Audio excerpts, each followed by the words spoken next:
Hi, everybody. I'm jodypear. And today's reading is going to be again from Simple Abundance, a Daybook of Comfort and Joy by Sarah Ban Breathnach. And it's because it's so perfect what she has written for today's meditation. And I just think that it's so important right now for people to just start really paying attention to what they have chosen to surround themselves with in their home environment, and that's what she talks about today. So I want to continue on with her book. I mentioned some other books that we are going to be talking about, and one is by Julie Morgenstern, Organizing from the Inside Out. I am just starting to get into this book myself, and it's so good about helping you see what clutter means, and why these things accumulate in our house, and how we can think about them differently. And I'm going to save these for this book primarily for my conversations when Kathy is here with me, because this is the foundation of her teachings and the services that she offers as a professional organizer. And she is also an intuitive life coach. But yeah, so I would like to have those conversations with when Kathy is here. Another book that I did a reading from yesterday, and I'm going to be diving more into this book because this is the foundational teachings for me as a house coach. And this is Kirsten Steno's book that she wrote called Make Your Home a Soul Oasis. And it is an inspirational self-help book using interior design and life coaching tools, limited edition for Bow Concept by Kirsten Steno. And I did my first reading from this one yesterday. And so podcast. I launched a podcast yesterday, and that is brand new for me. It was an idea that came to me this week. I have been working on these videos for more than a year, and I just wanted to provide another format, another way to share this information. And I'm fumbling my way through. I don't know how to do this stuff. It drains me, but I just keep finding resources and trying to figure out how to do these things and offer different services for you. And so bear with me. I know I feel like I'm being messy and I'm a little uncomfortable right now and maybe awkward, and but my intention is, and my new thought process about why am I doing this, and really what do I want to do going forward. And it is really, I just want to be a source of inspiration for you. And I guess I'm taking the pressure off myself to try to provide all of those answers myself. And I have received so much inspiration from other thought leaders and authors and designers. And I think I have a different perspective on these things, and this is what I want to share with you, is my perspective, and then all of these other resources. So that is my intention, is to inspire you and to just be a really helpful resource that you come to time and again to help you look at your home differently and help you make changes that are meaningful to you and that help you fall in love with your home every time you walk in through the front door. So thank you for being here. Thank you, Rick, for being my first follower on my podcast. I appreciate it very much. If you are from the University of Michigan, Dearborn, thank you. You have been such a support to me for the past 30 years, 31 years now, but I retired last year. But I have so many friends, and you feel like family to me, and your support and encouragement just means the world to me. So thank you. I see you. I see you on social media. Thank you for connecting. Thank you for your support.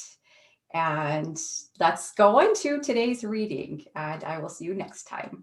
Bye. A reading from Simple Abundance, a Daybook of Comfort and Joy by Sarah Ban Breathnach. May 6th. After the Fact, the Art of Decorative Detection. When friends enter a home, they sense its personality and character, the family style of living. These elements make a house come alive with a sense of identity, a sense of energy, enthusiasm, and warmth, declaring, "This is who we are. This is how we live." Ralph Lauren. Shortly after my husband and I were married, my parents moved to a smaller home in a different state and began divesting themselves of furniture and belongings. Because of my love of Victoriana, my mother gave me my grandmother's 19th century front parlor suite, a love seat and 2 chairs, which she had purchased at an auction in 1921 at the Ritz Hotel in New York City. She also gave me a pair of turn-of-the-century china lamps. Shaped like urns, the lamps, which sat on brass pedestal bases and were nearly 4 feet high, were forest green with gold leaf trim and featured a huge pink calla lily in the center. The lamps were hideous, but it took me years to open my eyes and realize it. This authentic awareness came as I was attempting to bring order, the third simple abundance principle, into our lives. I began to do this by wandering through the rooms of our house, dispassionately observing our patterns of living, how we stored things or didn't, what areas became catch-alls, where we succumbed to the tendency to take things out but not put them back because it wasn't convenient. During the course of this investigation, I turned my attention, like a detective pursuing a crime scene, to examining decorative objects that surrounded me daily, especially noting their presence and validity. Who lives here? I asked as I began searching for myself. Every time I came into the living room, I find myself recoiling from those lamps. God, they're horrible, I would mutter under my breath and move on. Finally, one day, God's interior decorator said in desperation, "Well, get rid of the damn things and stop whining." "What are you doing?" my husband asked as I was removing the objects of revulsion. "I hate these lamps and can't stand living with them for another moment," I told him. "I've hated these lamps for 15 years but never said anything because I thought you loved them." "I thought I had to because I grew up with them and my mother gave them to me, but I don't and I won't." "Help me understand," he said incredulously. "It's taken you 15 years to discover this? 15 years? What can I say? Some of us are heavy sleepers and rouse very slowly. 20 years can go by before you realize one bright sunny morning that your mother's grand piano doesn't fit into your city co-op or lifestyle, especially since you don't play the piano. Or perhaps you've outgrown the veneer bedroom set that you got from a thrift shop for your first apartment and have repainted 3 times. If the thought of picking up the brush again makes you want to cry, don't do it, even if it's practical. Instead, look for another bargain that you'd like to live with. During the 1870s and 1880s, a philosophy known as the aesthetic movement sprang up on both sides of the Atlantic and began to focus on beautifying every aspect of Victorian life. The heart of the movement was realizing the importance of nurturing the soul through beautiful surroundings. This week, I'd like you to wander slowly through your home and glance at the objects that surround you daily. Are you really comfortable with them and what they whisper about you?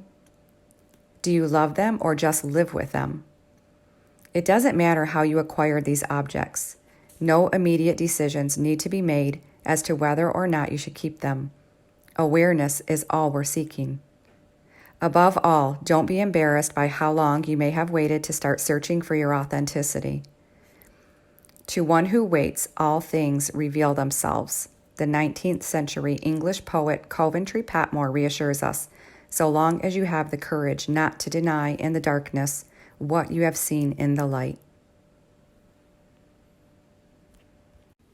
A few points from today's reading. I love how Sarah says, observe your patterns of living and notice how are you storing things or not, and what areas are becoming catch-alls. She also suggests that you examine the objects that surround you daily and ask yourself, who lives here? Wander around slowly through your house and notice the objects that are surrounding you daily. Are you comfortable with them and what they whisper about you? Do you love them or just live with them? You don't have to make immediate decisions. Awareness is all that we are seeking. If you like this recording, please share it with someone. If you are looking for products to add to your home to make it a little bit more meaningful, please visit my online shop, essentialpairings.com. Thank you so much for being here.